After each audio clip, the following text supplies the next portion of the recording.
Hey guys, how's it going? Kyle here, and we're going to do another product review. This is over the Ryobi 12-inch miter saw, sliding miter saw, and we're going to unpackage and take it apart, put it together, and just kind of do a full review. I've used one before, so that's how I feel like I'm qualified enough to say, hey, I would recommend it. So we'll get this thing apart and kind of talk about it. Alright, so here it is inside the box, and I pulled the top off. There's a couple pieces that were sitting on top. It actually comes with the blade already installed. I wasn't expecting that. I thought I was going to have to install the blade myself, which is fine. I mean, I really don't care or mind either way. The fact of the matter is, though, is I'm actually going to be installing a different blade, just because I've worked with wood long enough to know that the the higher tooth count and the fine finish blades, I much prefer the Diablo blades, and I have one on pretty much every single saw I have, and I think that they're worth it. You know, for this guy, I'm going to be doing some outdoor work, cutting some timbers for the side of my house, building a retaining wall. This blade, I will be taking the Diablo blade off for that. I will definitely be using this, you know, the blade that comes with it. So, but yeah, hey, it's always good to have a second one, and then if something crazy happens, you can switch them out. So I'm going to go ahead and pull this all out, install the Diablo blade on it, and then we'll kind of play with it a little bit. Alright, so man, this thing, just pulling it out of the box even, is sturdy. It has some awesome like cable ties to tie the power cable to the body of the saw, which I love, especially along the slide, so it just stays out of the way. It comes with a couple of, you know, extra pieces of cardboard and zip ties here that hold everything into place while you're moving it. So I'm sitting here, I'm like, this thing is super sturdy, but then I realized, oh, some of the stuff is, you know, it's actually zip tied in. So I'll just do this real fast. And there you go. So maybe use two hands for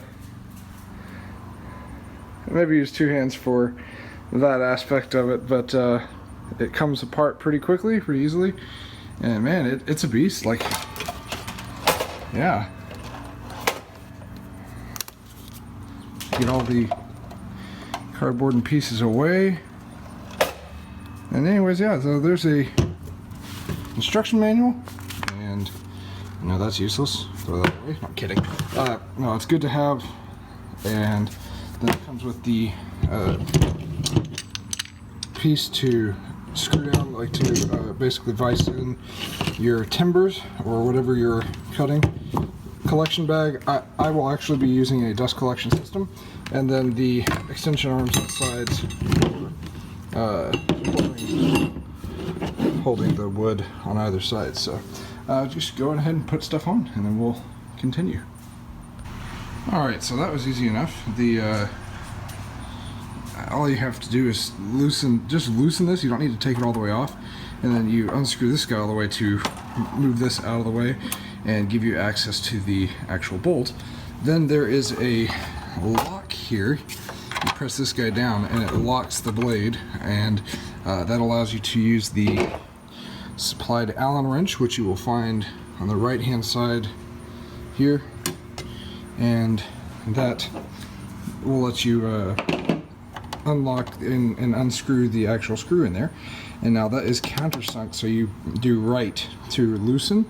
So right-handed while you're, right while you're pressing the button here, and it will release it. So the old blade comes off, the new blade goes on, tightens in, reset these screws here, and everything is good to go. Alright, so then the next thing we need to do is to make sure that the blade is square with the fence here. So you get a square, you know, lock the blade down up here, lock the blade in to its down position, with it unplugged of course, and you want to make sure that this square is against the back correctly, and that it is even, like that the blade is square with the back of the fence here, which it is perfectly great. No adjustments are needed. You know, everything should be tightened in, so that way you know you're getting a true cut whenever you're taking the saw down and making a cut. So then the next thing we're going to have to do is to turn on the laser, which we have to plug in for obviously, and make sure that whenever we make a cut, the laser is actually accurate. This has a laser that you can adjust right here, and so we will get some power to this thing and do that. Alright, so I went ahead and checked on my laser. It was, I mean, pretty well close to right on. I bumped it just a tiny bit to the right.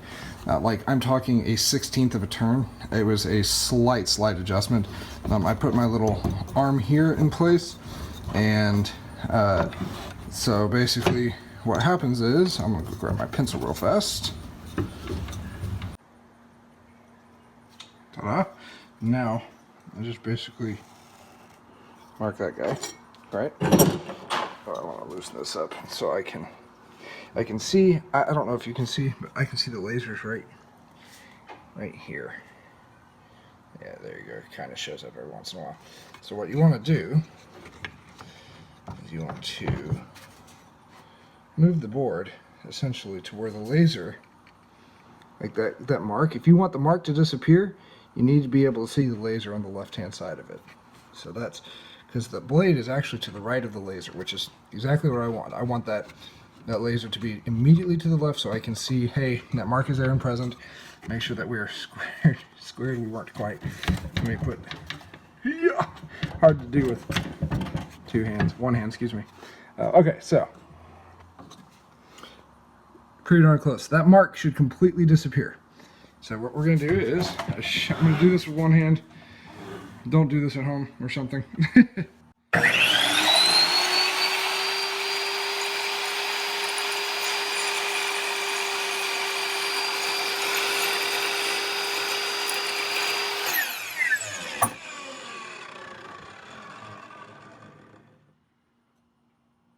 Alright, so here's for example is I drew a line. So I drew a line on here, and here's, you can see the laser there. So I'm expecting the line to disappear. Well, whenever I go down to make the cut, the laser's obviously shooting to the right. So I need to move the laser to the left to where it lines up with this cut right here. I'm actually going to cut even a little bit deeper.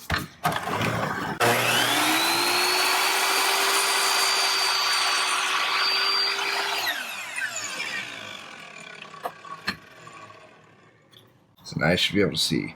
So I need to move that laser to the left a little bit. So you take your adjustment here. Whoop, might be difficult to do with one hand.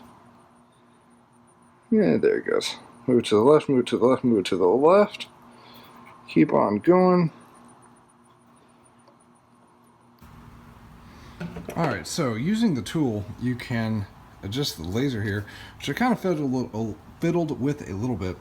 The honest truth is the laser on this thing's not spectacular, but I mean, I've never had one before, and that's not the reason why I bought this. So if you're solely saying, hey, I want one that has a laser on it, this one might not be for you. But you know, it's a true cut. I mean, it cuts every time.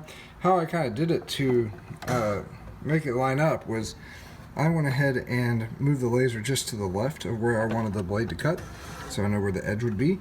But if you can tell, I don't know if you can tell with the light, the right side is fatter than the left side because it's almost like the laser is not lined up correctly. Now, if you move it this direction, like if you actually come out here, as if you're sliding, it's fairly even straight all the way down the line. So I mean, I've kind of adjusted it. I think how I'm going to use it, it takes a little bit of toying with. And then the other thing to know is that whenever it's up here, man, you're not right on. There's a throw distance for the laser no matter what, so it's not going to show up. See if I can see. There's a throw. Where is it? There it is. And so that's obviously not right. So if that's like, I mean, again, to me, if you're solely buying it for the use of the laser, I don't know that I could tell you to do, that this would be the one for you. I know the DeWalt, like the backlit DeWalt light's pretty legit.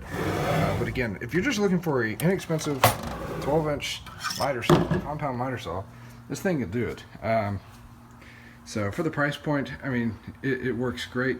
I made some cuts. They were all true. Again, I'm not doing like mahogany finish work or anything like that, but I probably could if I needed to. I'm just going to be building some stands and doing some crown molding, but for the $250 price point that this thing is, it's kind of hard to say no. I'm going to be doing, like I said, crown molding, base molding, and then I have some stuff around the side of the house that it's outdoor work. So I mean, extreme attention to detail, not 100% necessary. I would say though, you kind of, I mean, you know where the blade comes down. It's kind of your fault if you cut in the wrong spot. It's not really the laser. So anyways, that being said, I would say it's a great piece of equipment. Just for having just now used it. It's built well, it's built sturdy. You know, it has holes for you to drill down to a table, which I will do in time.